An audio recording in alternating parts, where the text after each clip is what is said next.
নমস্কার, আমি কাকুলি। আজকের ভিডিওতে ডিসেবলড চিলড্রেন এবং সিবলিংসের জন্য ফ্যামিলি পেনশন গ্র্যান্ট সম্পর্কিত গুরুত্বপূর্ণ তথ্য আলোচনা করা হয়েছে। অনেকের মনে এই বিষয়ে বিভিন্ন প্রশ্ন থাকে, তাই ভিডিওটি শেষ পর্যন্ত দেখুন। এই ভিডিওতে বিষয়টি বিস্তারিতভাবে ব্যাখ্যা করা হয়েছে, যাতে আপনারা নিয়ম, যোগ্যতা এবং প্রয়োজনীয় তথ্য সহজে বুঝতে পারেন। চলুন ভিডিওটি শুরু করা যাক।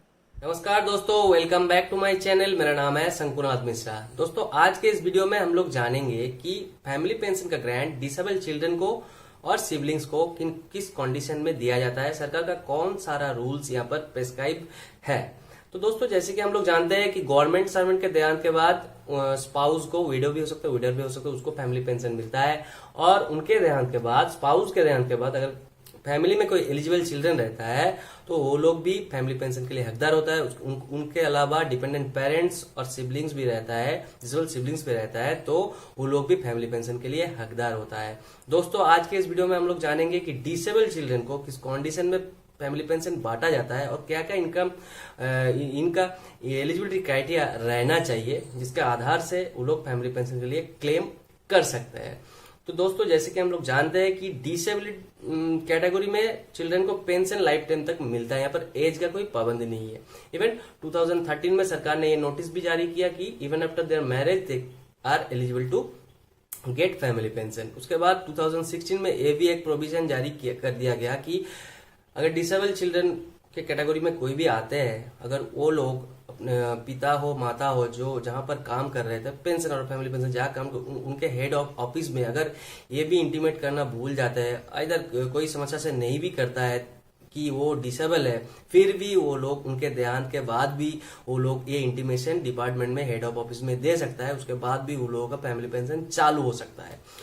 और अभी तो 2021 में हम लोग इजीली ये कुछ ही महीने के पहले के बात है, यहाँ पर गवर्नमेंट ने फिर से एक ऑर्डर जारी किया कि डिसेबल कैटेगरी में जो आता है, यहाँ पर जो चिल्ड्रन फैमिली पेंशन के लिए हकदार होता है, उनका जो इनकम सीलिंग है, वो पेंशनर का जो डिजीज गवर्नमेंट सर्वेंट है, उसका जो लास्ट पे था उसका 30% के नीचे होना चाहिए, तब वो लोग एलिजिबल है फैमिली पेंशन के लिए। दूसरा केस में क्या होता है कि 9,000 जो मिनिमम फैमिली पेंशन अमाउंट है 9,000, उसके नीचे प्लस जो 9,000 प्लस जो डीएनएस रिलीव रहता है, उसके नीचे ही इनकम रहना चाहिए। मगर डिसेबल चिल्ड्रन का हर एक प्रकार नीड, उन लोगों का वेरियस तरह का एड के मद्देनजर रखते हुए सरकार ने यह सिद्धांत लिया कि डिसेबल चिल्ड्रन का income criteria 30% of the last pay on by the deceased government servant, उसके नीचे प्लस जो डीएनएस रिलीव होता है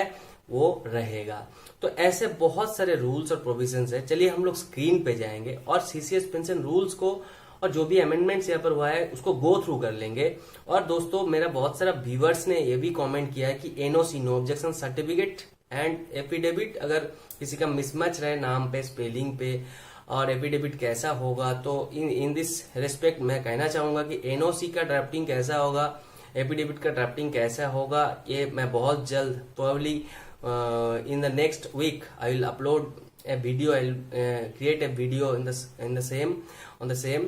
मगर आप लोगों को सहूलियत के लिए मैं ये भी आप लोगों से शेयर करना चाहूंगा कि मेरा एक वीडियो ऑलरेडी है जो रेलवे के, south eastern railway and railway का पेंशनर्स और फैमिली पेंशनर्स के लिए है। वहां पर एफिडेविट्स, डिक्लेरेशंस, डिपोनेंट्स, इनकम सर्टिफिकेट्स, ये सब का जो डेमो है, स्पेसिमेन है, वो वहां पर ऑलरेडी डिस्प्ले किया गया है। आप लोग काइंडली उसको गो थ्रू कर ले सकते हैं। भले ही आप कोई टेलीकम्युनिकेशन, कोई ministry of roadways, CPAO, civil pensioner है, दूसरा पेंशनर है, हो सकता है आप, मगर कंटेंट, एफिडेविट्स का ड्राफ्ट हर एक जगह एक ही होता है, ये यूनिवर्सल होता है। आप लोगों को वीडियो चेक कर सकते हैं, उसके माध्यम से आप लोगों को ये जिस्ट और हेल्प मिल जाएगा कि एफिडेविट का ड्राफ्टिंग कैसा होगा। मगर जो एनओसीज है और जो एफिडेविट जो नाम करेक्शन के लिए है, नाम अगर पीपीओ में एक है, आधार कार्ड में एक है, डेट ऑफ बर्थ वहां पर एक है, यहाँ पर एक है, उसके लिए ड्राफ्टिंग कैसा होगा, मैं in my next video I sure I will make a video on the same. Okay दोस्तों, तो चलिए हम लोग स्क्रीन पे जाएंगे और स्क्रीन पे जाने से पहले आप लोगों से दरख्वास्त करेंगे कि जो भी मेरे चैनल पे नए हैं, कृपया मेरे चैनल को सब्सक्राइब कर लीजिए। जो भी मेरे चैनल को रेगुलर देख रहे हैं मगर अभी तक सब्सक्राइब नहीं किए है, वो भी मेरे चैनल को सब्सक्राइब कर लीजिए। वीडियो अच्छा लगा तो जरूर लाइक कीजिएगा, शेयर कीजिएगा, ताकि maximum people may be benefited from this video. Let's move on the screen. तो दोस्तों ये है CCS पेंशन रूल्स 1972, जहां पर eligibility of disable child for grant of family pension prescribe कर दिया गया है। दोस्तों हम लोग यहाँ पर स्टेप बाय स्टेप इंग्लिश बहुत क्विकली पढ़ेंगे, उसके बाद उसको हिंदी में आप लोगों को एक्सप्लेनेशन देंगे। दोस्तों पहला ही पॉइंट में लिखा गया, if a son or daughter of government employ suffering from any disorder or disability of mind including mentally retarded or physically crippled or any disability as to render him or her unable to earn a living even after attaining the age of 25 years, family pension shall be payable to such children। दोस्तों इस यहाँ में स्पष्ट कर दिया गया है कि कोई भी सरकारी कर्मचारी का अगर कोई सन और डॉटर रहता है, वो कोई मेंटल और फिजिकल डिसेबिलिटी से सफ़र कर रहा है और क्रिपल्ड है, जो उनको कोई भी लाइवलीहुड अर्जन करने में बाधा दे रहा है, तो वो इवन आफ्टर अटेनिंग 25 ईयर्स 25 साल क्रॉस कर जाने के बाद भी फैमिली पेंशन पाने के लिए, आजीवन काल तक फैमिली पेंशन पाने के लिए हकदार होते हैं। दोस्तों दूसरा पॉइंट में लिखा गया है, family pension is payable after the youngest child attains the 25 years of age. दोस्तों इस पॉइंट को आप लोग अच्छी तरह से समझिए। दोस्तों CCS पेंशन रूल में जो भी प्रिस्क्राइब किया गया है, हर एक सेंटेंसेस का, हर एक की वर्ड्स का, हर एक की सेंटेंस का बहुत ही महत्वपूर्ण कोई अर्थ रहता है। दोस्तों हम लोगों को सिंपली इसको गो थ्रू नहीं करना है, इसका जो पॉइंट्स रहता है इसको समझना है कि एक एक पॉइंट्स में ही हर एक तरह का आंसर दिया गया है। तो दोस्तों यहाँ पर पॉइंट में क्या लिखा गया है, दोस्तों हो सकता है एक फैमिली में 2, 3, 4, 5 ऐसा फैमिली मेम्बर है, ऐसा चिल्ड्रन है, तो यहाँ पर एक चिल्ड्रन डिसेबल है, बाकी सब चिल्ड्रन नॉर्मल है, और वहाँ पर एक चिल्ड्रन ऐसा है वो अनमेरिड डॉटर है। तो पहले क्या होता है, पहले जो सबसे बड़ा है जो नॉर्मल चिल्ड्रन है उसको फैमिली पेंशन दिया जाता है। उसके बाद अगर सेकेंड जो चिल्ड्रन है वो डिसेबल है और थर्ड जो चिल्ड्रन है वो नॉर्मल है, तो उसके बाद डिसेबल चिल्ड्रन का टर्म नहीं आता है। उसके बाद जो नॉर्मल चिल्ड्रन है वो जब तक 25 साल अटेंड नहीं कर जाता है तब तक उसको फैमिली पेंशन का ग्रांट दिया जाता है। वो अगर 25 साल अटेंड कर जाता है फिर जाके डिसेबल चिल्ड्रन को फैमिली पेंशन का ग्रांट मिलता है। याद रखिएगा दोस्तों, वो जो अनमेरिड अगर कोई डॉटर यहाँ पर रहता है फैमिली पे, तो उनको डिसेबल चिल्ड्रन के बाद ही फैमिली पेंशन के लिए हकदार माना जाता है, डिसेबल चिल्ड्रन के एब्सेंस में और उसका इन एलिजिबिलिटी में ही, उसके बाद में ही अनमेरिड डॉटर, विडो डॉटर और डाइवोर्स डॉटर को फैमिली पेंशन का ग्रांट दिया जाता है।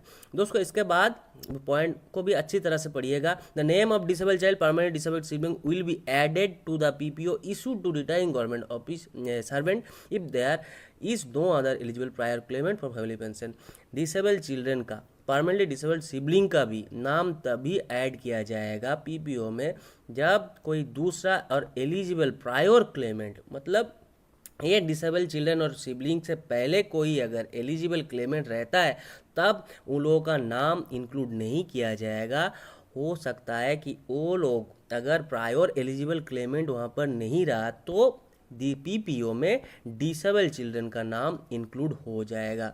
तो सिंपल अर्थ में, सिंपल मीनिंग में यही यहाँ पर स्पष्ट हुआ कि मान लीजिए कोई सरकारी कर्मचारी का कोई एलिजिबल चिल्ड्रन जीवित है और उसका एक चिल्ड्रन नॉर्मल है और दूसरा चिल्ड्रन डिसेबल है, तो एलिजिबल जो नॉर्मल चिल्ड्रन जीवित है वो उसका एलिजिबिलिटी के दौरान, during the eligibility of grant of family pension दौरान, जो सेकेंड उनका जो डिसेबल चिल्ड्रन है उसका नाम यहाँ पर नहीं भी ऐड हो सकता है। हालांकि पेंशनर का रिटायरमेंट के टाइम उनका फैमिली का सभी प्रकार डिटेल्स यहाँ पर दिया जाता है, मगर फैमिली पेंशन का जब पेंशन पेमेंट ऑर्डर सैंक्शन होता है तब हर एक व्यक्ति के नाम पे अलग अलग पेंशन पेमेंट ऑर्डर इशू होता है। तो डिसेबल क्राइटेरिया में जो पेंशन पेमेंट ऑर्डर इशू होगा तब PPO में उनका नाम डाला जाएगा, और PPO में तभी उनका नाम डाला जाएगा जब तक कोई प्रायर क्लेमेंट वहाँ पर और जीवित ना रहे और उनका कोई एलिजिबिलिटी ना रहे। ओके, उसके बाद हम लोग जो चौथा पॉइंट है उसमें जाएंगे। ये भी बहुत क्रिटिकल एक पॉइंट है, कॉम्प्लिकेटेड पॉइंट है, अच्छी तरह से आप लोग समझ लीजिएगा। Non intimation does not make a disable child in eligible for family pension. याद रखिएगा, जैसे मैंने वहाँ पर कहा, मैंने बोला कि अगर आप ये भूल जाते हैं कि आप अपने जो पिता हो, माता हो, जो पेंशनर हो, फैमिली पेंशनर, उनके डिपार्टमेंट में इंटीमेट करना भूल जाता है कि आप डिसेबल है, और बाद में आप लोगों का जो पेंशनर और फैमिली पेंशनर का देहांत हो जाता है, तो आप लोग ये मत सोचिए कि मैं और फैमिली पेंशन के लिए हकदार नहीं हूँ, क्योंकि मेरा तो पिता हो माता हो डेथ कर गया और मेरा अभी जो डिसेबिलिटी का इंटीमेशन डिपार्टमेंट को देने से कोई लाभ नहीं होगा। नहीं दोस्तों, सरकार ने DOPPW देखिए ऑफिस मेमोरेंडम डेटेड 25-26 जनवरी 2016 में ये नोटिस जारी कर दिया है कि कोई भी डिसेबल क्राइटेरिया में चिल्ड्रेन अगर उनके पिता हो माता हो पेंशनर और फैमिली पेंशनर के जीवित काल में ये इंटीमेशन डिपार्टमेंट को हेड ऑफ ऑफिस में ना करके जाता है, फिर भी वो एलिजिबल है कि उनके डेथ के बाद भी वो लोग इंटीमेट कर सकते हैं डिपार्टमेंट में। देखिए, a disability certificate issued after the death of employee pensioner or his spouse for a disability which existed before their death may be accepted by the appointing authority। इसके साथ साथ एक और बेनिफिट डिसेबल चिल्ड्रन को दिया गया है। देखिए, पहले तो आप इंटीमेट करना भूल गए तो ठीक है, आप इनके देहांत के बाद भी इंटीमेट कर सकता है, मगर यहाँ पर कंडीशन एक ही है।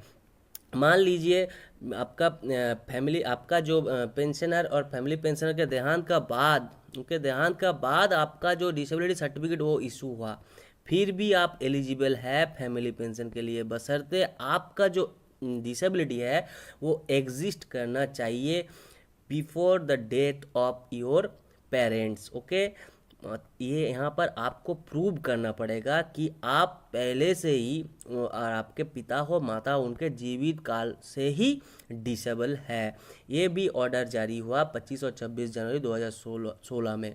उसके बाद देखिए, if the child is minor then family pension shall be paid to guardian. अगर डिसेबिलिटी चाइल्ड जो है वो माइनर है, वो 18 से भी छोटा है और उससे भी छोटा है, तो वहाँ पर गार्जियन को फैमिली पेंशन देने का प्रोविज़न है। हाँ, गार्जियन ऐसे कोई नॉर्मल व्यक्ति गार्जियन नहीं बन सकता है। यहाँ पर भी सरकार का रूल है कि guardianship certificate shall be issued by local level committee constitute under national trust act 1999। Guardianship जो इशू होगा, जो सर्टिफिकेट इशू होगा, वो भी नेशनल ट्रस्ट एक्ट 1999 की आधार में आधारित है। उसी के जो प्रोटोकॉल्स है और फॉर्मेलिटीज है उनके आधार से ही गार्जियनशिप सर्टिफिकेट इशू होगा। उसका भी एक कॉम्पिटेंट लोकल लेवल कमिटी रहता है। उसके बाद the government decides to allow, ये बेनिफिट्स है डिसेबल क्राइटेरिया में चिल्ड्रन को फैमिली पेंशन पाने के लिए, ये सब बेनिफिट्स गवर्नमेंट ने प्रोवाइड किया है। देखिए, government decides to allow continuous of family pension to mentally physically disable children even after marriage. ये भी ऑर्डर 2013 से लागू हुआ। जैसे कि मैंने बोला कि सरकार ने ये सिद्धांत लिया, even after there marriage they are eligible to get family pension. और इनकम, लास्ट का point, income should remain less than 30% of last paid on by the government employees plus the DNSD admission they are on. ये भी 2021 में फरवरी महीने में ये notice आया। यहाँ पर कहा गया है कि दूसरा जो कैटेगरीज में फैमिली पेंशन दिया जाता है वहाँ पर जो इनकम क्राइटेरिया वो 9,000 प्लस जो DNS रिलीफ रहता है, मगर डिसेबिलिटी का वेरियस तरह का नीड और एड्स को मद्देनजर रखते हुए सरकार ने ये सिद्धांत लिया कि उन लोगों का इनकम थोड़ा ज़्यादा होना चाहिए और वो लोग अगर उनके पिता हो माता हो, उनका जो गवर्नमेंट सर्वेंट था, उनका जो लास्ट पे था उसके 30% के अंदर में इनकम कर लेता है तो भी वो लोग एलिजिबल हो जाता है फैमिली पेंशन के लिए। ये सभी डिपार्टमेंट को, सेंट्रल गवर्नमेंट का सभी डिपार्टमेंट को ये फॉरवर्ड कर दिया गया और इम्प्लीमेंट भी करने को बोला है। अगर कोई भी आप लोगों का ये बात मानने का लिए राजी नहीं होता है तो आपको सिंपली मुझे कमेंट कीजिए, मैं ये ऑर्डर को आप लोगों को मेल में प्रोवाइड कर दूंगा। दोस्तों, ज़रूर अगर कोई भी ऑर्डर कॉपी आप लोगों को चाहिए तो मैं ज़रूर वो आप लोगों को प्रोवाइड करूंगा, मगर कृपया आप लोगों का मेल आईडी मुझे कमेंट बॉक्स में शेयर कीजिएगा। इनके अलावा इस नोटिफिकेशन के बाद इस CCS पेंशन रूल्स को कहीं भी अगर आप लोगों को कॉम्प्लिकेटेड लगा है, हो सकता है 2-3 पैरामीटर्स में 2-3 पॉइंट्स में आप लोगों को कॉम्प्लिकेटेड लगा है तो मुझे कॉमेंट कीजिएगा, मैं अलग से आप लोगों को समझा दूंगा। दोस्तों, मेरा फ़ोन नंबर मैं अवश्य आप लोगों से शेयर करूंगा, मगर इससे पहले कृपया आप लोग मुझे ईमेल कीजिएगा। मैं ईमेल में आप लोगों को स्पेसिफिक केसेस में मेरा फ़ोन नंबर शेयर अवश्य करूंगा और आप लोगों से डायरेक्ट बात करूंगा। ओके दोस्तों, thank you for being with me, thank you. आज मुझे आशा है कि आज के इस वीडियो के बाद डिसेबल क्राइटेरिया में जो भी चिल्ड्रंस है, उनके जो पेरेंट्स है, उनको पूरी information from this video. Okay, thank you very much. Please being with me, मेरे चैनल को सब्सक्राइब कीजिएगा। जय हिंद।